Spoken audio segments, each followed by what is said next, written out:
understand the basic legal rules of the game. The legal framework, yeah. Right. And what's kind of wild is how much it changes depending on where you are. Like, jurisdiction matters a lot. Can you give an example? Sure. Take statutory rape. I mean, the definition itself, what age counts, that all comes down to local consent laws. And those can be really, really different from state to state or even, county to county sometimes. Wow. So you're saying before you even look at the facts of a specific case, the actual rules might be totally different depending on location. Precisely. It's definitely not a uniform system across the board. Okay, so it's not one size fits all. And the source also talks about case precedents, how past court rulings kind of set the stage. Yeah, exactly. Those past decisions heavily influence how new evidence gets looked at and sometimes even who has to prove what in court, the burden of proof. Gotcha. And it mentions affirmative defenses, too. What's that about for those of us not living in legal jargon? Right. So an affirmative defense is basically when the accused says, okay, maybe the basic facts the prosecution presented are true, but there's another reason I shouldn't be found guilty. Like what? Well, the source points to things like genuinely believing consent was given, or maybe not knowing the person's actual age in a statutory case. And that can make a real difference. Oh, absolutely. If the defense successfully argues one of these, it could potentially lead straight to an acquittal. It's a major strategic consideration. And this connects back to the location thing, too. Yeah, because those jurisdictional differences, they don't just affect definitions. They impact things like victim rights protections and, on the flip side, the due process rights of the person accused. It's this constant tightrope walk. Okay, so knowing the local legal landscape is priority number one. Now let's shift gears to something that feels incredibly delicate, challenging witness credibility. Right. This is huge in these cases. The source spends a lot of time on this, talking about how eyewitness accounts and even just memory itself can be, well, flawed. How do you even approach that respectfully? Well, it's interesting because the source material really pushes back against the idea that eyewitness testimony is foolproof. We tend to trust it, right? Instinctively, yeah. But there are significant issues. Cognitive biases, for one. They can really warp how we recall things. Like what kind of biases? Things like stress, extreme fear during an event, or even just the presence of a weapon, that famous weapon focus effect, can seriously mess with someone's ability to accurately identify a person or remember details. And the courts know this. Increasingly, yes. Legal precedent is catching up, leading to more scrutiny of eyewitness accounts. The source talks about cross-examination tactics specifically designed to, probe for inconsistencies or uncertainties. It's not just about the initial viewing either, is it? The text mentions psychological factors like suggestibility during police interviews. Exactly. How questions are asked, even unintentionally, can subtly shape or contaminate a memory. It's not necessarily malicious, it's just how memory works. And the consequences can be severe. Tragically so. The source points to wrongful conviction cases that turned on eyewitness testimony, later proven unreliable.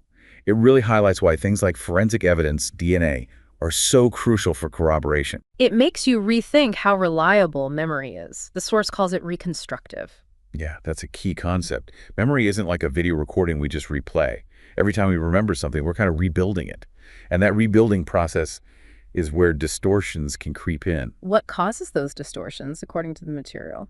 The source breaks it down into a few key areas. First, there's the impact of psychological trauma itself. Makes sense. A traumatic event must affect memory. Definitely. The intense emotion can interfere with how the memory is initially stored and how it's recalled later. Then there's what the source calls memory reconstruction techniques. Like leading questions. Exactly. Or even just discussing the event with other people afterwards. New information or someone else's interpretation can get woven into your own memory without you even realizing it. Wow. And that leads to the third factor, post-event information. Hearing news reports, talking to lawyers, investigators. New details learned after the event can mistakenly become part of the original memory. So our memories are kind of constantly being subtly edited. In a way, yeah. It's not usually intentional, but it happens. Which brings us to another really sensitive point the source raises. The motive for fabrication. Right. This is where the defense might explore why an accusation is being made, suggesting it might not stem directly from the alleged event itself. What kind of motives does the source suggest might be considered? Well, it covers a range. Sometimes intense emotional trauma itself, could lead to a genuine misinterpretation of events. Okay. There can also be societal pressures, expectations or narratives that someone might feel pushed to conform to. Then there are more direct potential motives, like personal vendettas, especially if there's a difficult relationship history, like a messy breakup. Right. The source also mentions psychological manipulation by others, or even in some cases, a conscious motive for revenge. It's about considering all possibilities when building a defense strategy, according to this material. It really shows the human complexity involved. Okay, let's talk about consent. The source calls it central, but also variably defined. Hugely variable. And that's a massive challenge. Understanding if consent was truly given voluntarily and with the capacity to do so and whether it could be withdrawn is critical. Why so variable? Well, the source points to a few things. Cultural differences play a role. Norms around relationships and communication vary. Sure. Then there's the inconsistency in how consent is taught, or if it's taught. People end up with really different ideas about what constitutes valid consent. And just individual perception, I guess. Absolutely. Nuances in body language, tone, prior interactions, they can all be interpreted differently. What one person sees as clear consent, another might not. That ambiguity is tough legally. It's moved beyond just no means no, hasn't it? The source mentions enthusiastic consent, affirmative consent. Yeah, those concepts shift the focus. It's less about the absence of a no and more about the clear, ongoing, voluntary presence of a yes. Active agreement. Right. And the source really emphasizes how important good consent education is, not just for legal reasons, but for building a culture where clear communication is the norm. Misunderstandings are a huge factor in violations. So it's about clear communication, informed practices. And having ways to actually enforce consent boundaries. It's an ongoing evolution in how we think about and apply this really fundamental idea. Okay. Now, we have to touch on something difficult but important. False allegations. The source acknowledges they happen. Yes, it does.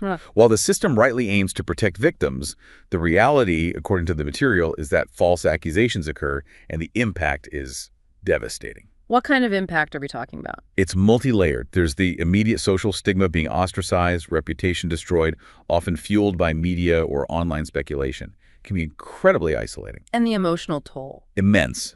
Anxiety, depression, constant fear of judgment. It's described as a profoundly traumatic experience in itself. Beyond the social and emotional. Oh, yeah. Huge legal repercussions, obviously, but also practical things.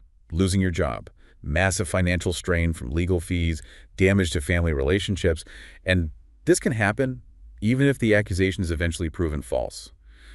The process itself is punishing. That sounds absolutely crushing. Does the source talk about support?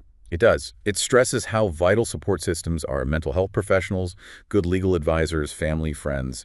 It also mentions a broader need for more awareness about the reality and complexity of false allegations. A very sobering aspect. Let's pivot to expert testimony. How does that fit into defense strategies? Experts play a really crucial role, according to the source.